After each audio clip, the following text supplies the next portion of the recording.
اور کھیتی کو برباد اور انسانوں اور حیوانوں کی نسل کو نابود کر دے۔ اور اللہ فتنہ انگیزی کو پسند نہیں کرتا، اور جب اس سے کہا جاتا ہے کہ اللہ سے خوف کر تو غرور اس کو گناہ میں پھنسا دیتا ہے، سو اس کو جہنم کافی ہے اور وہ بہت برا ٹھکانہ ہے۔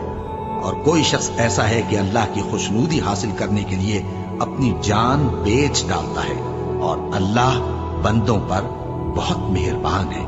مومنو، اسلام میں پورے داخل ہو جاؤ اور شیطان کے پیچھے نہ چلو، وہ تو تمہارا کھلا دشمن ہے۔ پھر اگر تم احکام روشن پہنچ جانے کے بعد لڑکھڑا جاؤ تو جان رکھو کہ اللہ غالب ہے، حکمت والا ہے۔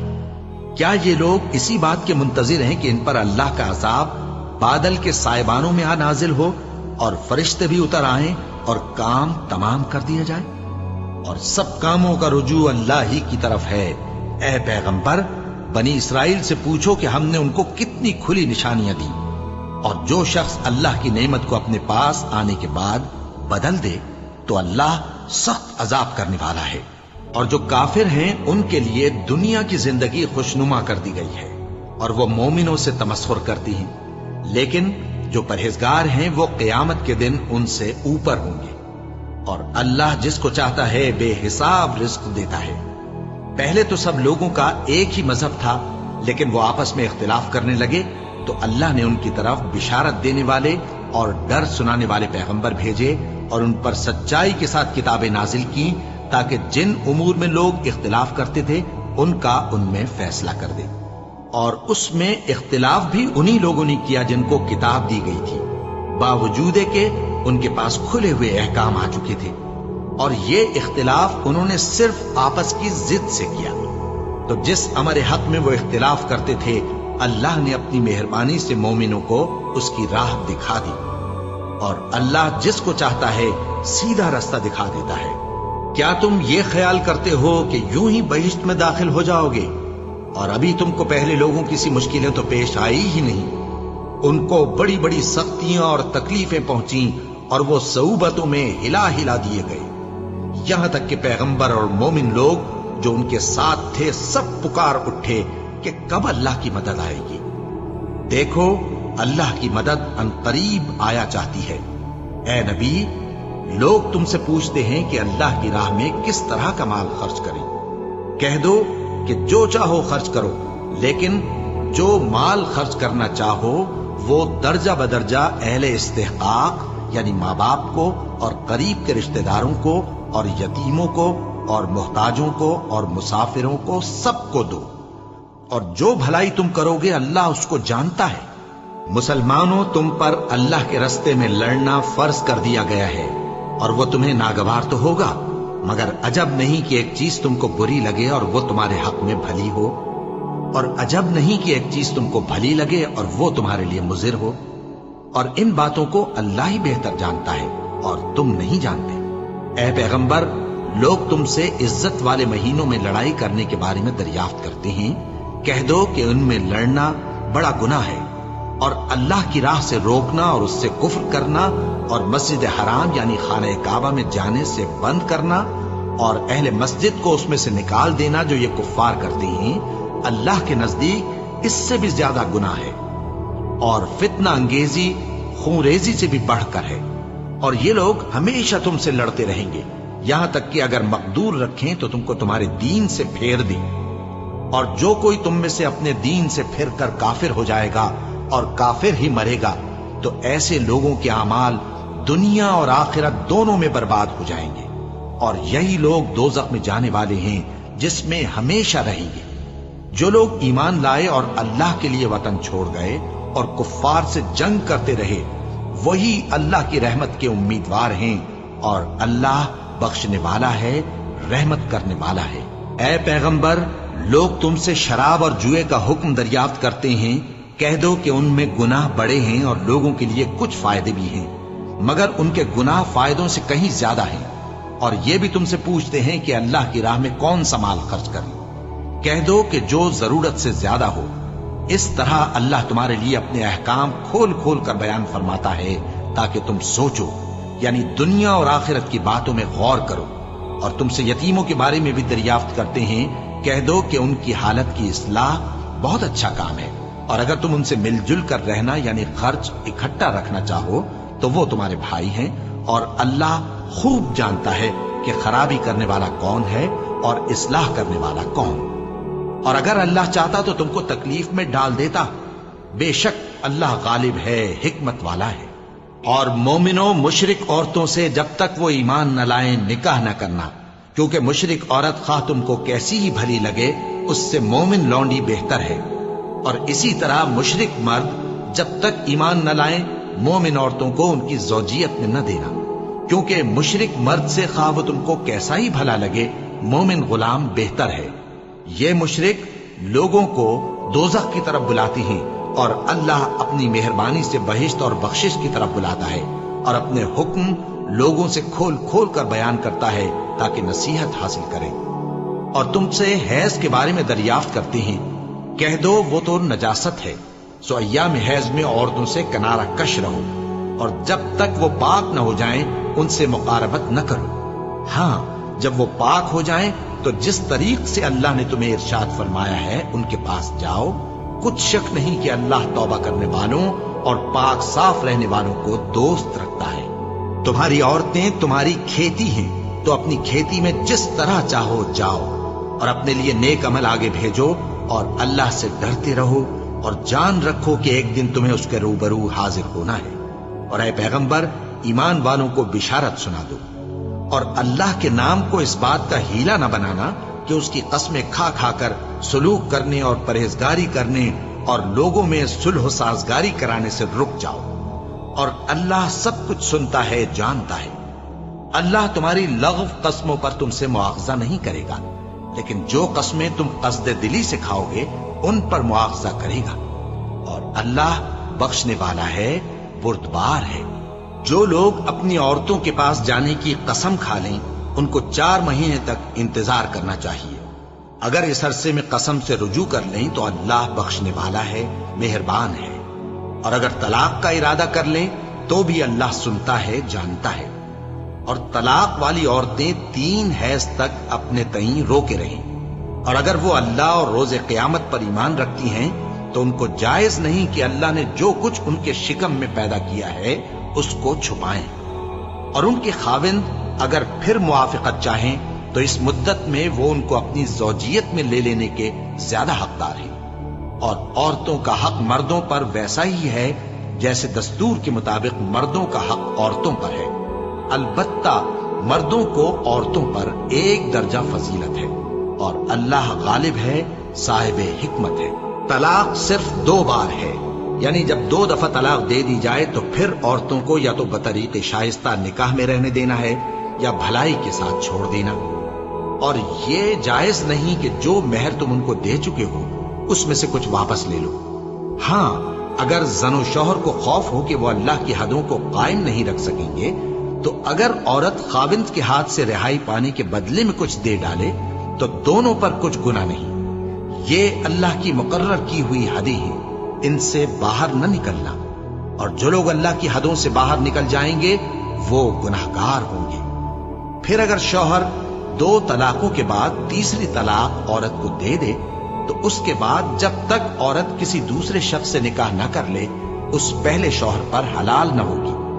ہاں، اگر دوسرا خاوند بھی طلاق دے دے اور عورت اور پہلا خاوند پھر ایک دوسرے کی طرف رجوع کر لیں تو ان پر کچھ گناہ نہیں، بشرطے کہ دونوں یقین کریں کہ اللہ کی حدوں کو قائم رکھ سکیں گے، اور یہ اللہ کی حدیں ہیں، ان کو وہ ان لوگوں کے لیے بیان فرماتا ہے جو علم رکھتے ہیں۔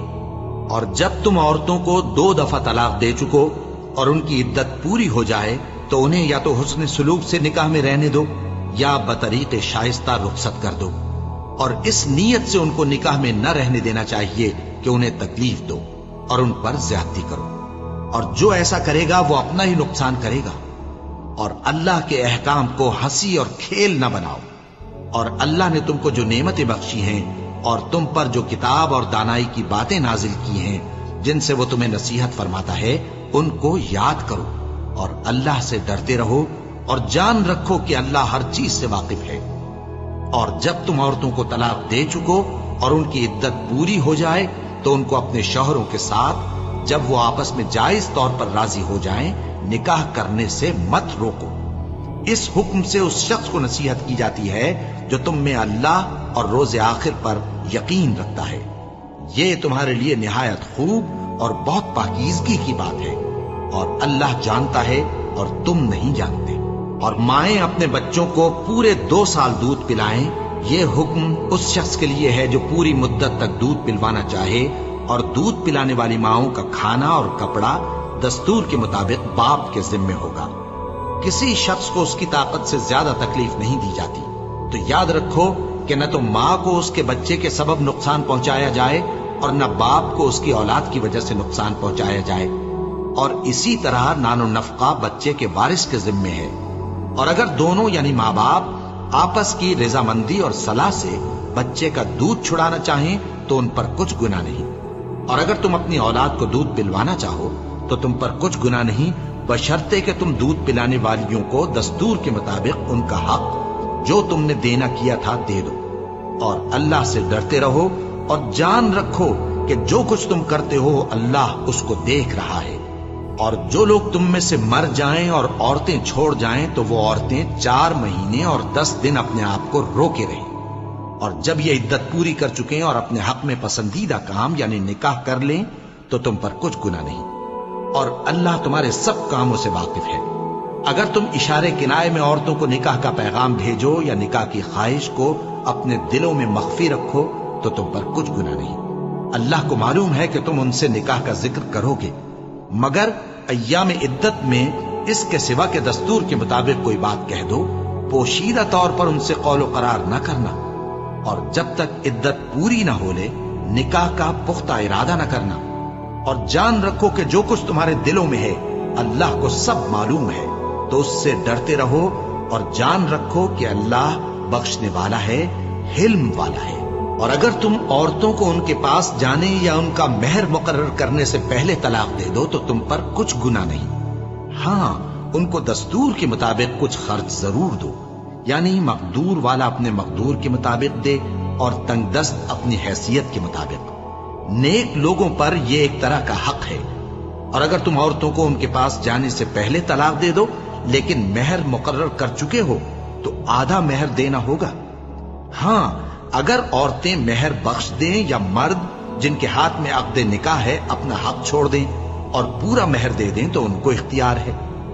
اور اگر تم مرد لوگ ہی اپنا حق چھوڑ دو تو یہ پرہیزگاری کی بات ہے، اور آپس میں بھلائی کرنے کو فراموش نہ کرنا۔ کچھ شک نہیں کہ اللہ تمہارے سب کاموں کو دیکھ رہا ہے۔ مسلمانوں، سب نمازیں خصوصاً بیچ کی نماز یعنی نماز عصر پورے اہتمام کے ساتھ ادا کرتے رہو اور اللہ کے آگے ادب سے کھڑے رہا کرو۔ پھر اگر تم خوف کی حالت میں ہو تو پیادے یا سوار جس حال میں ہو نماز پڑھ لو۔ پھر جب امن و اطمینان ہو جائے تو جس طریق سے اللہ نے تم کو سکھایا ہے جو تم پہلے نہیں جانتے تھے اللہ کو یاد کرو۔ اور جو لوگ تم میں سے مر جائیں اور عورتیں چھوڑ جائیں وہ اپنی عورتوں کے حق میں وصیت کر جائیں کہ ان کو 1 سال تک خرچ دیا جائے اور گھر سے نہ نکالی جائے۔ ہاں اگر وہ خود گھر سے چلی جائیں اور اپنے حق میں پسندیدہ کام یعنی نکاح کر لیں تو تم پر کچھ گناہ نہیں، اور اللہ زبردست ہے، حکمت والا ہے۔ اور مطلقہ عورتوں کو بھی دستور کے مطابق نان و نفقہ دینا چاہیے، پرہیزگاروں پر یہ بھی حق ہے۔ اسی طرح اللہ اپنے احکام تمہارے لیے بیان فرماتا ہے تاکہ تم سمجھو۔ بھلا تم نے ان لوگوں کو نہیں دیکھا جو شمار میں ہزاروں ہی تھے اور موت کے ڈر سے اپنے گھروں سے نکل بھاگے تھے؟ تو اللہ نے ان کو حکم دیا کہ مر جاؤ، پھر ان کو زندہ بھی کر دیا۔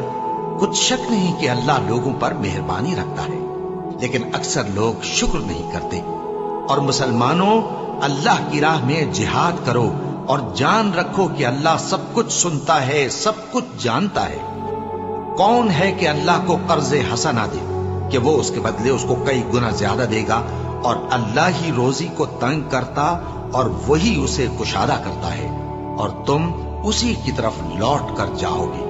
بھلا تم نے بنی اسرائیل کی ایک جماعت کو نہیں دیکھا جس نے موسیٰ کے بعد اپنے پیغمبر سے کہا کہ آپ ہمارے لیے ایک بادشاہ مقرر کر دیں تاکہ ہم اللہ کی راہ میں جہاد کریں؟ پیغمبر نے کہا کہ اگر تم کو جہاد کا حکم دیا جائے تو ایسا تو نہیں کہ لڑنے سے پہلو ہی کرو؟ وہ کہنے لگے کہ ہم اللہ کی راہ میں کیوں نہ لڑیں گے جبکہ ہم وطن سے خارج اور بال بچوں سے جدا کر دیے گئے۔ پھر جب ان کو جہاد کا حکم دیا گیا تو چند اشخاص کے سوا سب پھر گئے، اور اللہ ظالموں سے خوب واقف ہے۔ اور پیغمبر نے ان سے یہ بھی کہا کہ اللہ نے تم پر طالوت کو بادشاہ مقرر فرمایا ہے۔ وہ بولے کہ اسے ہم پر بادشاہی کا حق کیوں کر ہو سکتا ہے؟ اس سے بڑھ کر بادشاہی کے مستحق تو ہم ہیں، اور اس کے پاس تو بہت سی دولت بھی نہیں۔ پیغمبر نے کہا کہ اللہ نے اس کو تم پر فضیلت دی ہے اور بادشاہی کے لیے منتخب فرمایا ہے۔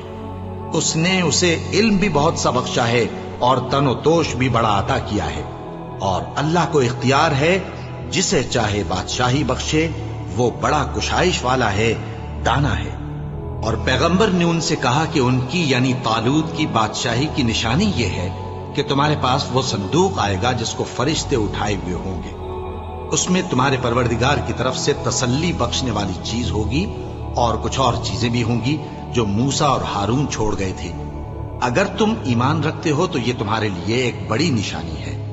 غرض جب طالوت فوجیں لے کر روانہ ہوا تو اس نے ان سے کہا کہ اللہ ایک نہر سے تمہاری آزمائش کرنے والا ہے، جو شخص اس میں سے پانی پی لے گا اس کی نسبت تصور کیا جائے گا کہ وہ میرا نہیں، اور جو نہ پیے گا وہ سمجھا جائے گا کہ میرا ہے۔